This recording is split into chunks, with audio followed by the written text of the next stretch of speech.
As always, thanks for joining us. The program is Agriculture in Focus, where advancing food security and agribusiness remains our mainstay. Our thrust on today's episode of the program is food security and food prices in Nigeria.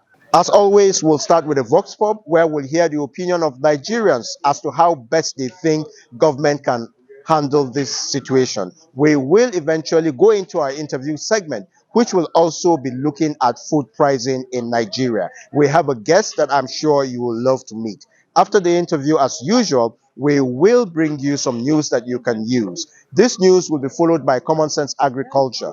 The show will come to a close with Trending Fields.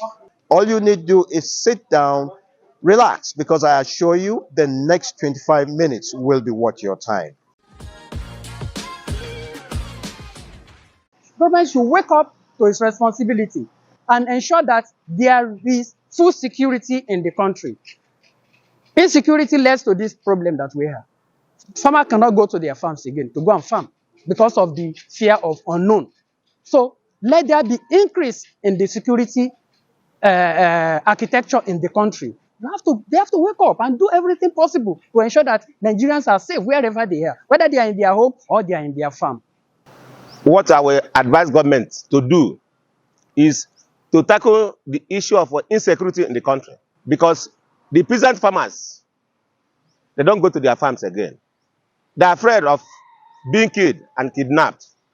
If you go to market, what they used to say 15 naira before goes for 300 naira. And a common man cannot afford such. What do you expect him to do? All the food they lock up in the agri stores, they should open the store and start sharing the food to Nigerians free of charge.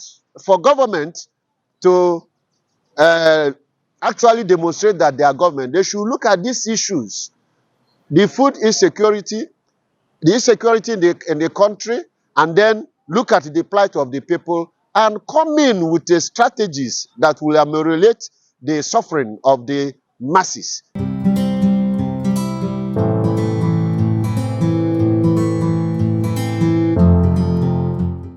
And it's always a delight to have you join us on the interview segment of Agriculture in Focus. On today's episode of the program, we will be looking at food security.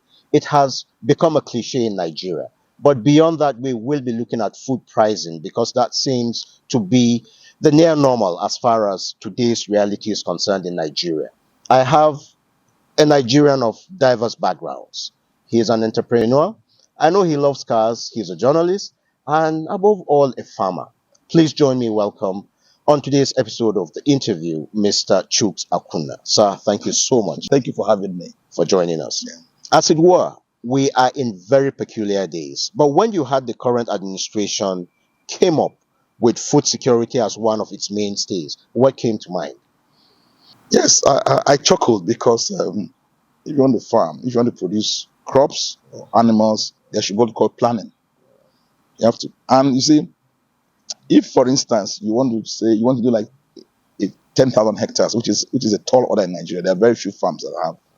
I doubt if there's any farm that has 10,000 hectares in Nigeria today. So you have to first clear, and if you clear with machines. You don't clear with machetes. Machete. You clear with machines, and when you bulldoze the soil, what happens is you still leave plenty roots and trees. It takes like 3-4 years to be able to farm on that land. I've had the experience. I've seen big farms in Nigeria. So when you clear, you move trees. There are trunks, there are roots. Then of course you bury the topsoil. So it takes like 2, 3, 4 years for the land to rejuvenate and for you to be able to clear those trees and be able to farm on it. So it's not something you just overnight. I want to ask you 2 questions in one. Yeah. You are a farmer. Yes. How did that happen? It happened because I was raised in a small town called Bachita in Kwara State, where you have the first sugar company in Nigeria. And we grew up seeing mechanized agriculture. My dad, people talk about that about my love for classic cars. My dad was a field farmer, so they had official Land Rovers, and they had Motorola. They had Motorola antennas then. Yes. So they could communicate, when they are home, they can call from all around. So we saw harvesters, we saw mechanical harvesters, we saw tractors, we saw bulldozers, we saw. In fact, they had a tractor called Cameco 505. We had 8 tires. Wow. 8 gigantic tires, and it was so big that it could tow a bulldozer. It was that big. Wow. So it could do like 300 hectares a day. That's right. Whether we like it or not, there's a serious issue in the country today. We're steered with food insecurity. I know you hear things like climate change, insecurity, the value chain is not what it should be, logistics and what have you. But tell me, you are a farmer, honestly. Can you help us decipher what's actually going on? How did we get to where we are today? That a bag of rice, I understand, a 50 kg bag of rice is going I think for the basic 70,000. problem is that we politicized farming in Nigeria. I'll give us an example. If I became president today, I wouldn't put money in rice production. Why not? I'll tell you why. You see, you talk about comparative advantage. Sure. That's why you don't go to sell. If you tell an Eskimo to produce a refrigerator, he wouldn't. There won't be need for that. You're from Plateau State. You see that sweaters, heat clothes, do well there. If you bring those clothes to Kano or to Lagos, you wouldn't sell. Naturally. So what we're doing basically with our rice policy is carrying coal to Newcastle. You see, let's face it. I ask people something. Why are the whites buying cashew nuts from us? Why are they buying cassava from us? They don't have it. No, because they can't produce it. So if you want to produce cashews in, say, America, or you want to produce cashew in the UK, you need to spend so much money. It's like apples. Why bother? Why punish yourself trying to plant apples in Nigeria when you can plant coconut, you choose the ones that are cheapest for you to produce. So rice is not an African crop. The basic crops we have in Africa are yam. But it's doing well here. No. See, when you say doing well, it's relative. You see, rice is a very thirsty crop. And you see the Asian countries that produce rice in bulk. See, their land that's where rice originated from. Don't forget. Yes. Don't forget. Yeah. That's why you see like countries like Ethiopia. That's where coffee came from. Yeah. So naturally they will do better. So where do you have palm? Palm is in West Africa. Palm fruit came about in West Africa. That's why you see the only traditional food we have in West Africa is yam and palm. And that's why you see all our traditional ceremonies, really palm oil and yam. What am I saying? So why, if we are wasting time, it's like Benue. If you want to produce citrus in Nigeria, you go to Benue State. You don't go to Anambra to produce citrus. Let's face it. So, but because of the money in rice production, so you see, every government has, rice, what they call it, anchor borrowers. If you put a fraction of the money we put in rice to cassava, my brother, naturally, we're already the largest producer of cassava and yams in the world. So why not that area you have? It's like if you're a short man, you want to go and learn to play basketball. It wouldn't make sense. But you can, as a short man, you can play squash racket, you can play tennis. But if you want to go and compete with America in, say, basketball, you're wasting your time because it's their sport. So leave rice production for Asiatic countries. Let's produce enough yams. Let's produce enough cotton. Let's produce enough maize. Let's produce enough soybeans. You see, people say, I think the Guardian story of today is about egg, the cost of egg. Yes. Hold your thoughts there. We'll take a short break, but the program will continue in a jiffy. The program is Agriculture in Focus. The world is talking about regenerative agriculture. Activity alone can be a great source of revenue.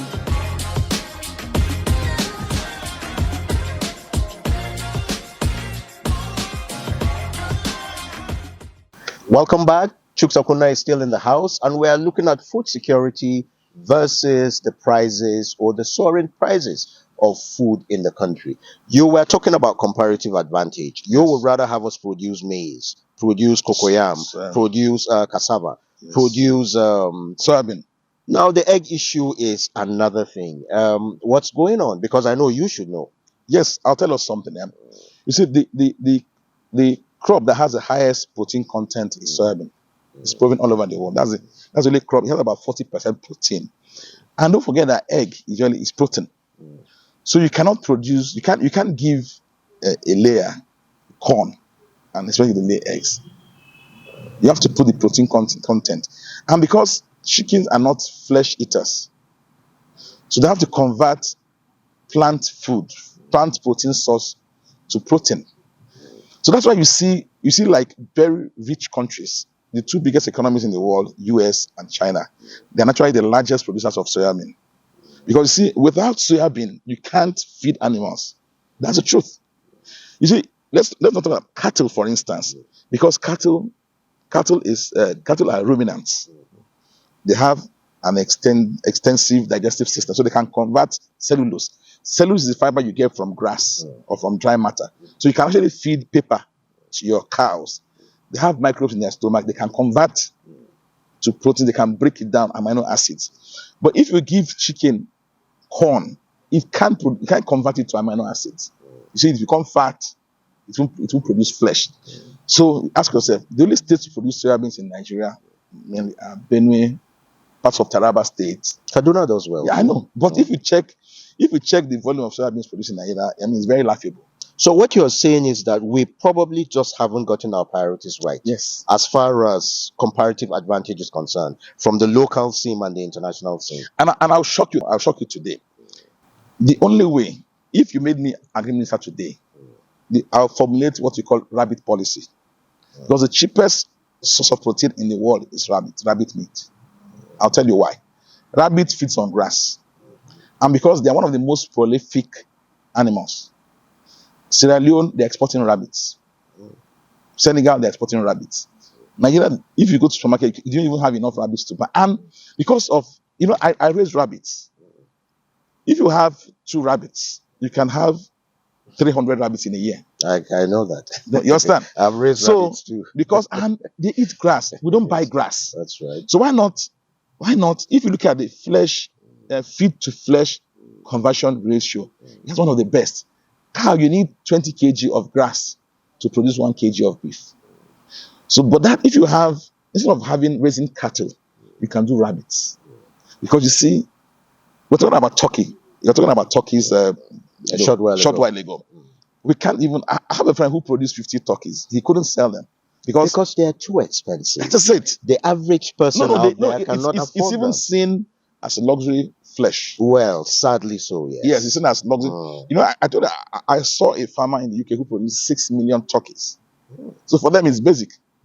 That's why, no matter how much you want to seal the borders, so that imported food is cheaper from outside of the country because of production. I'll tell you what. You're the first farmer saying this. Most farmers will tell you, no, it's cheaper because of subsidy.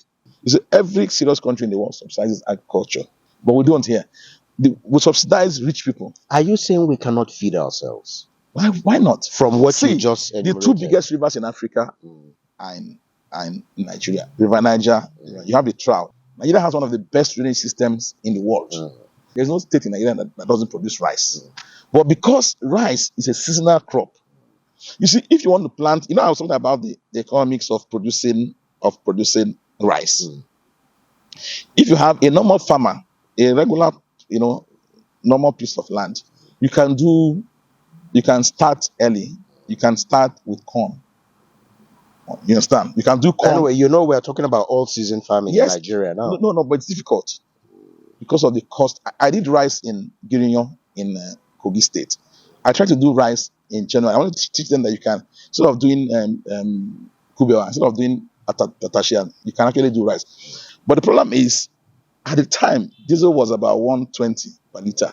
I was spending like 20,000 naira a day to irrigate the farm. What of the solar variant? Solar is a problem. I'll tell you why. It's very expensive. That's one. And number 2, if you put solar pumps in your farm, you taking them home every day and bring it. Because if you leave those pumps, they'll vandalize them. Can we start thinking of producing solar plates in Nigeria, if for the sake of agriculture?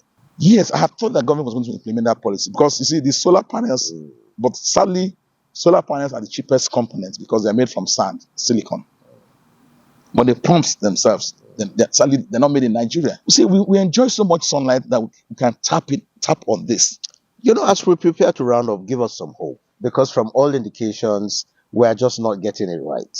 I'll give us an example. I wanted to do cashew. I wanted to be the biggest cashew farmer in Nigeria. I What went to happened? no, I went to what's this country? Ivory Coast. You see, we're all admiring Ivory Coast. All those things you're seeing being built in Ivory Coast is from cashew. Because see, Ivory Coast used to be the biggest producer of cocoa in the world. And because the whites, any white man that finishes eating for dessert, he will take chocolate. Because of cardio problems, they found out that cocoa wasn't too good for them, but cashew was better. So they started buying cashew. So Ivory Coast, Cote d'Ivoire went back and said, okay, this our cocoa will become useless in 20 years. Let's start cutting the cocoa trees and planting cashew. And today they're number one. They did 20-year plan, and today they're the biggest cashew producers in the world. Do you know Nigeria? We can actually get more money from cashew nuts than from petroleum. You see, people say, if you say, what do? You say, I'm a farmer, they'll laugh at you because of how farmers appear. When you say, what do? You say, I'm into oil and gas. How much is a barrel of crude oil compared to soya? $80. No, compared to soya oil or cashew nut, or even coconut oil. Virgin coconut it's one of the most expensive oils in the world. Why don't we shift? Let us stop. You see, I think this federal system, this our warped federal system. So people, there's a rise. Look at MFLA, anchor borrower scheme. All those who borrowed money for rice, of course, they're not returning the money. If you put a fraction of what you put into rice, into palm, into oranges, into mangoes, into coconuts, into cashews, Nigeria will have more than $100 billion per annum. Quote me. I will, and I hope we work towards that too.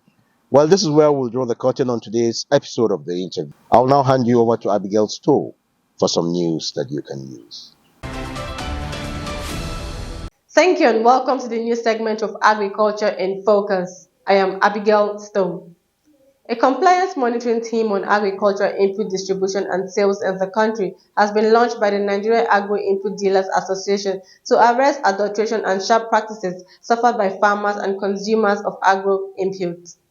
Senate Committee Chairman on Agriculture, Production Services and Rural Development, Senator Salim Mustafa, has restated the commitment of the National Assembly towards a speedy passage of Agricultural Extension Bill in the country. The Women Chamber of Commerce, Industry, Mines and Agriculture has announced the appointment of Weyemi Erebo as its new Director General.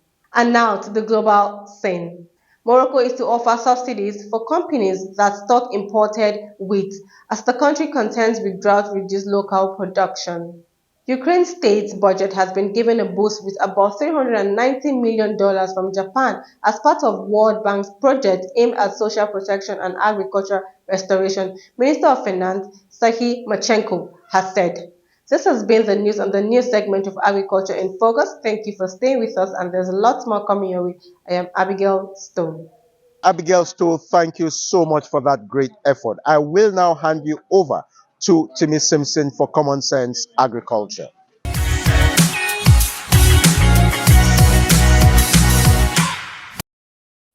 Welcome to Common Sense Agriculture, our low-hanging insights into farming and agribusiness. My name is Timmy Simpson.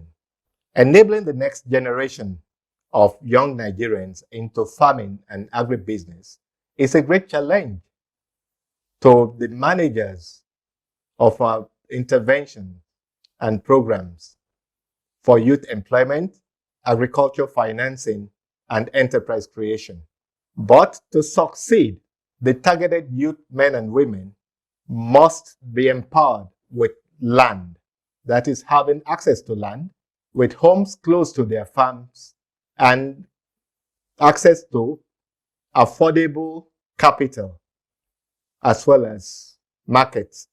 We should note, however, that a farm is an enterprise, whatever its size. The common sense in this is to enable our youth all the way until we come your way again, be guided by this low-hanging insight into farming from Agriculture in Focus. My name is Timmy Simpson. Timmy Simpson, thank you so much for your words of wisdom as I hand you over to Balogun Anthony for Trending Fields. You're welcome to Trending Fields here on Agriculture in Focus. Now, in this segment, we will be highlighting agricultural topics trending all across the internet. My name is Balogun Anthony, and thank you for joining us. Now for our first trend for today, scientists from China and Australia are using air zapping lasers that make fertilizer almost 40 times more efficient than conventional methods. Yes, you heard that correctly.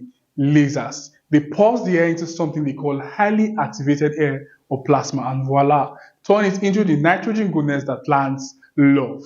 Now farming has a dark side and it's called pollution, especially from fertilizers. The traditional ones not only mess with our water and soil, but can turn ponds into crime scenes for fish. Now, scientists at the University of Texas at Austin are also getting in on this. They've crafted a copper-based hydrogel that swoops in, captures those nitrates, and turns them into reusable ammonia, saving the day for our aquatic friends. Now, here's the best part for all the future farmers out there.